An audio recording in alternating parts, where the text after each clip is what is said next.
D'où vient la peur? C'est un sujet intéressant. On va essayer de comprendre d'où vient cette peur, comment elle fonctionne et comment interagir avec elle le mieux possible. La première chose à se rappeler, c'est que nous sommes des êtres aux 9 centres. Nos ancêtres avaient 7 chakras. Nous avons évolué. Nous sommes dans cette Homo sapiens in transitus, l'évolution de notre espèce humaine, et la prise de décision ne se fait plus avec le mental. Nous avons tous une stratégie et une autorité intérieure qui correspond à notre type. Et la difficulté qu'on a tous, c'est que nos ancêtres prenaient leurs décisions avec le mental. Et avant ça, eh ben, c'était simplement la survie. Et donc, on a à déconditionner tout ce conditionnement qu'on a reçu de nos ancêtres et qui sont encore sans doute dans notre génétique. Maintenant, dans le schéma corporel, si vous savez déjà votre schéma corporel, vous verrez qu'il y a des centres qui sont définis et des centres non définis. Quand on va parler de la peur, ici, on va s'adresser aux deux, c'est-à-dire peu importe si vous avez ce centre défini ou non, sachant que les centres qui sont blancs, non définis, sont un petit peu plus vulnérables, on verra. Mais ce qui m'intéresse aujourd'hui, c'est de vous présenter le centre splénique, parce que c'est là que peur primaire et instinctive se trouve. Le centre splénique est représenté par le triangle marron à gauche, c'est vraiment la survie. Et on va se pencher sur ce centre-là. Il y a aussi un autre centre de la conscience qui est le centre de l'ajna qui porte les anxiétés mentales. Et puis le centre émotionnel, le triangle marron à droite sur le schéma corporel, eh bien, il exprime surtout dans le non-soi une nervosité profonde.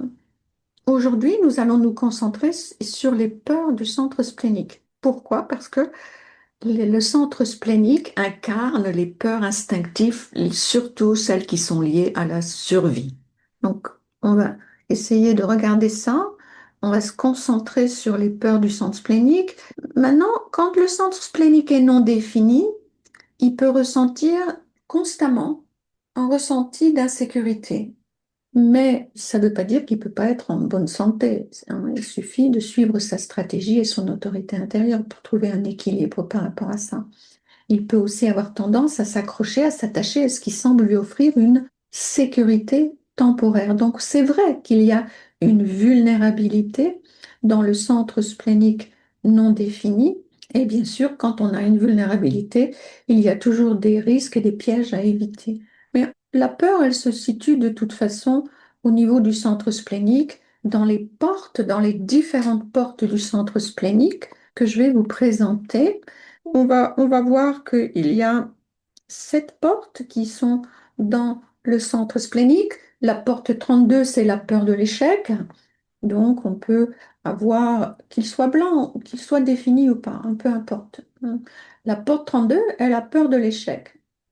Elle a peur de ne pas y arriver, elle a peur de ne pas réussir. Et ça peut être, bien sûr, ancré aussi dans l'inconscient. La porte 50, c'est la peur des responsabilités. La porte 57, c'est la peur du lendemain. La porte 44 est la peur du passé. Donc, qu'est-ce que ça veut dire avoir peur du passé? Ben, elle va se cristalliser sur des choses qui se sont passées dans le passé et qui lui ont fait peur. Et ça va être une mémoire traumatisante qui reste, qui perdure. On n'arrive pas à lâcher. Ben, ça s'est mal passé dans le passé. Donc, je vais plus jamais, par exemple, me mettre en couple parce que j'ai eu un divorce terrible et maintenant j'ai peur des relations et je ne réussis. En plus, voilà, ça fait amalgame avec d'autres peurs, mais on peut dire, ben, je ne peux plus jamais, jamais me mettre en couple, par exemple. Je dis un peu les choses comme exemple comme ça. Ou alors, on a eu un accident de voiture et donc maintenant, on va plus jamais conduire de notre vie. Ce genre de choses qui restent cristallisées. La porte 48, c'est la peur de ne pas être à la hauteur. Elle a peur d'être inadéquate. Elle a peur de ne pas avoir assez de profondeur. Elle a peur de ne pas trouver les mots, par exemple, ou donc elle se sent vraiment incapable quelque part. La peur 18, c'est la peur de l'autorité. Donc on peut avoir peur de l'autorité parentale, c'est-à-dire c'est pas une, c'est vraiment, on n'aime pas l'autorité, ou alors on n'aura pas envie du tout d'être dans une position au niveau du travail où on a quelqu'un au-dessus de nous parce qu'on ne supporte pas que quelqu'un nous dise comment faire ou quoi faire, quand le faire, et ça remonte en général à l'enfance. La porte 28, c'est la peur de la mort et de ne pas trouver de sens à la vie. Comprenez bien que toutes ces peurs, elles viennent du mental. C'est le mental qui se pose des questions et qui cherche à avoir le contrôle. Le contrôle, le mental aime bien avoir le contrôle et la peur, les peurs spléniques peuvent avoir une influence profonde au niveau inconscient. La clé, c'est de les comprendre et d'en devenir conscient, de prendre conscience de ça comme on essaye de faire maintenant. Parce qu'en fait, la peur, elle n'est pas négative en soi. Elle peut nous stimuler pour nous aider à trouver une solution, pour nous booster au niveau de trouver une meilleure solution, de nous adapter. Elle est stimulante, la peur en soi. Et ça peut être une porte vers la liberté si on arrive à comprendre le fonctionnement et si on arrive à déconditionner de notre héritage ancestral et puis de tous ces mécanismes primaires de survie auxquels le mental s'accroche. Le mental, il veut garder le contrôle à tout prix. Il a peur de pas, on l'a vu toute la liste tout à l'heure, de pas réussir. Il a peur des responsabilités. Il a peur de mourir. Il a peur de pas être à la hauteur. Sauf que nous ne sommes pas le mental. Ça, c'est la clé.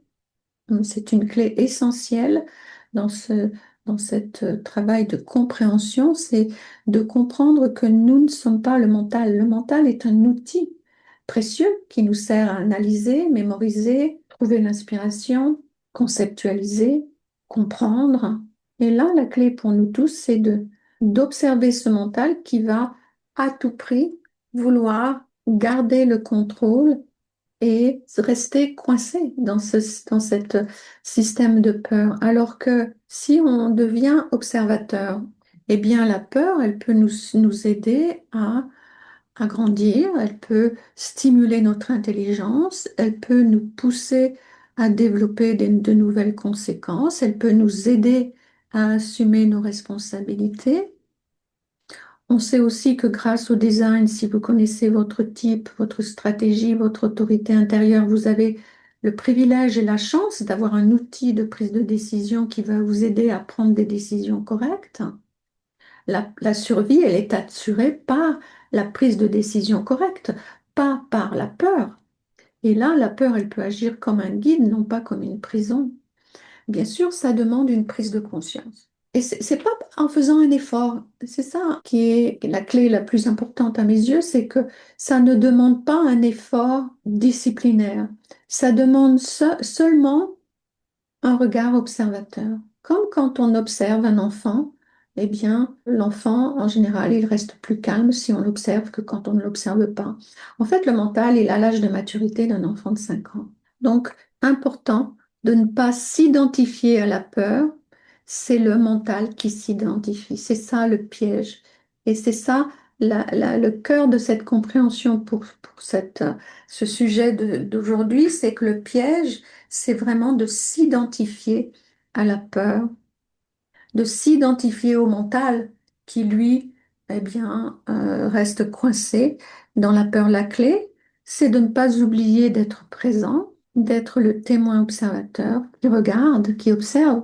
En fait, il n'a pas besoin de faire quoi que ce soit, ce témoin observateur, seulement d'observer.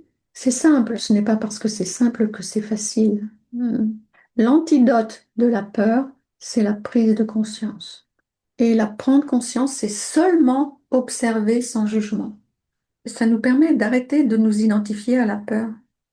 C'est un regard qui est comme une méditation, qui peut nous reconnecter à notre espace intérieur qui, lui, est calme tout le temps. Le témoin observateur, il est calme, hein. Il est silencieux, il n'a pas peur. En fait, c'est être dans cette présence, être présent et sans s'identifier au mental. Le tournant décisif, c'est d'arriver à dire je lâche prise, j'arrête de suivre, d'écouter, de me laisser mener par le bout du nez, par le mental. J'arrête, je lâche prise et je laisse la prise de décision à mon autorité intérieure. Non pas, c'est arrivé à lâcher le monde homogénéisé. C'est pas de notre faute, on a tous été conditionnés, c'était pas non plus de la faute de nos parents, mais le monde du non-soi, c'est vraiment la prise de décision mentale et ça va toujours aller dans la même direction, c'est la frustration, le stress, voire même l'anxiété, mhm, et le déséquilibre. Donc, quand on renonce au contrôle du mental, ça ne veut pas dire que c'est une défaite. C'est simplement permettre à la vie de nous guider. Et il y a quelque chose d'important pour moi, enfin pour nous tous, c'est de comprendre que la conscience réceptive, elle peut se dévoiler. Et ça nous permet, c'est seulement dans la bienveillance quelque part que cette conscience pour les êtres réceptifs, pour ceux qui comprennent ce que je dis à ce niveau-là, soit on est stratégique, soit on est réceptif, mais en sachant que le monde homogénéisé du conditionnement, c'est un conditionnement de stratégie qui est toujours basé sur le contrôle et l'agenda stratégique. Alors que pour rester dans la présence et renoncer à ce contrôle du mental, nous qui sommes des êtres réceptifs, si vous faites partie des gens qui sont réceptifs, vous avez été conditionnés pour être stratégique. Donc ça vous demande un effort considérable aussi de lâcher cette prise ce conditionnement, hein. C'est important pour tous, pour nous tous. Mais c'est très malsain, en particulier pour les êtres réceptifs, de s'identifier à ce modèle de stratégique. Donc, arriver à s'accepter, à s'aimer et de regarder les choses d'une façon différente en faisant, si on arrive à traverser la peur, à l'observer, puis la traverser, eh bien, de l'autre côté, il va y avoir la confiance. Et la confiance, pour nous, c'est faire confiance à notre stratégie, à notre autorité intérieure, faire confiance à la vie, lâcher les questions comment, quand, pourquoi, où, lâcher la victimisation, lâcher le contrôle et se laisser guider.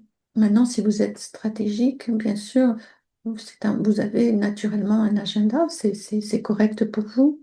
Mais quand on est réceptif, on a vraiment besoin de se détacher du mental stratégique. Et comme on est dans une société stratégique, c'est d'autant plus difficile pour nous. Je conseille à tous de recevoir une analyse. Les outils concrets qu'on offre dans cette école, hein, auprès de tous les analystes qui sont certifiés, ce sont des analyses individuelles, une analyse de fondation, hein. Et puis, l'outil qu'on offre, qui est vraiment un outil précieux, c'est l'analyse holistique, qui vous aide à devenir plus ancré dans ce témoin observateur. Et si on arrive, l'idéal, c'est d'arriver à stabiliser cet état de conscience, de rester calme en tant que témoin observateur. Et puis la peur, eh bien, on n'est pas identifié, donc c'est un nuage qui passe, comme un nuage qui passe. Et puis le témoin observateur, il reste vaste. On a accès à une conscience qui est stable et calme, sans nuage. Et tout ça, c'est le cheminement du réceptif, de l'être réceptif, qui est naturellement fait pour être dans la fluidité, sans direction, naturelle, sans contrôle. Et sa conscience, et ça, c'est pour tous. Mais ceux qui sont réceptifs, c'est vraiment quelque chose, une question de santé. Ils ont vraiment besoin d'avoir accès à cette façon d'être qui est de lâcher prise et d'être dans une plénitude en sachant que la vie va prendre soin de vous si vous arrivez à lâcher prise et à vous laisser mener sans être identifié aux peurs du mental. Donc c'est vrai pour nous tous, on est bien d'accord.